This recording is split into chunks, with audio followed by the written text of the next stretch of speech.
رسول الكريم أما بعد فأعوذ بالله من الشيطان الرجيم بسم الله الرحمن الرحيم النكاح من سنتي فمن رغب عن سنتي فليس مني آمنت بالله صدق الله مولانا العظيم وصدق رسوله النبي الأمين الكريم ونحن على ذلك لمن الشاهدين والشاكرين والذاكرين والحمد لله رب العالمين۔ بغیر کسی ادبیات کے محبت کے ساتھ آپ حضرات آقا کریم علیہ السلام کے برگاہ مقدس میں جھوم کر درود پاک پڑھیں۔ اللہم صلی علی سیدنا شفیعنا مولانا محمد بارک وسلم صلو علیہ وسلم علیہ یا رسول اللہ صلاۃ و سلام علیہ یا حبیب اللہ صلی اللہ تعالی علیہ وآلہ وسلم۔ ابھی میں اسٹیج پہ بیٹھا ہی تھا، جناب محترم بڑے بھائی عبدالحق صاحب کی رہنمائی میں تو سارے تحفے اور نذرانے ایک طرف ہیں، لیکن میں نے ایک شعر لکھا ہے جناب مولانا صدام حسین کے لیے، ابھی منبر رسول پر، اسے محبت کے ساتھ سماعت کر لیں، اس کے بعد بات آگے ہوگی کہ جاؤ گے کہاں در مصطفیٰ کو چھوڑ کر، جاؤ گے کہاں در مصطفیٰ کو چھوڑ کر،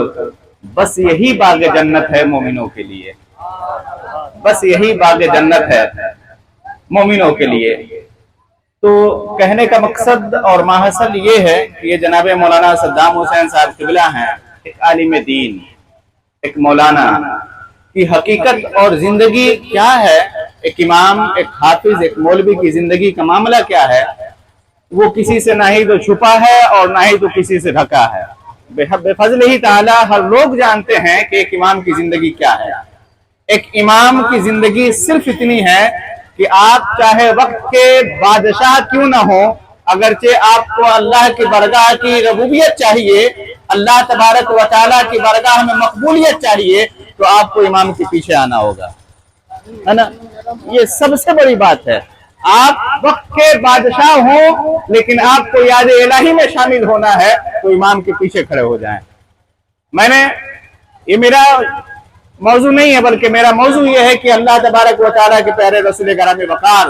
علیہ السلام کا فرمان عالی شان ہے کہ نکاح کرنا میری سنت ہے، اور جس نے میری سنت سے انکار کیا وہ میری جماعت سے نہیں ہے۔ منبر رسول پر علماء کرام بیٹھے ہیں، آپ ان سے پوچھیں کہ نکاح کی فضیلت کیا ہے اور نکاح کی برکت کیا ہے، تو نکاح میں اگرچہ ایک انسان اپنے آپ کو لاتا ہے، ایک انسان اگرچہ نکاح کی دولت سے اپنے آپ کو سرابور کرتا ہے، تو پروردگار عالم اسے تمام برائیوں سے محفوظ و معمول فرماتا ہے۔ اور اگر کوئی نکاح سے اپنے آپ کو بچاتا ہے اور نکاح کی پیروی نہیں کرتا ہے تو دنیا کی سب سے بڑی بیماری جسے ہم زنا کہتے ہیں وہ انسان اس میں مصبوح ہوتا ہوا نظر آتا ہے۔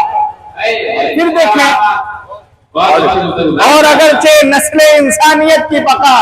اور انسان کی بقا کے لیے اور انسان کی ایمان کی تحفظ کے لیے اگرچہ کوئی چیز ضروری ہے تو وہ ایمان ہے، اور ایک انسان اگرچہ زنا کرے تو اس کے سینے سے ایمان نکل جاتا ہے، اور جب ایمان نکل جاتا ہے تو اس کی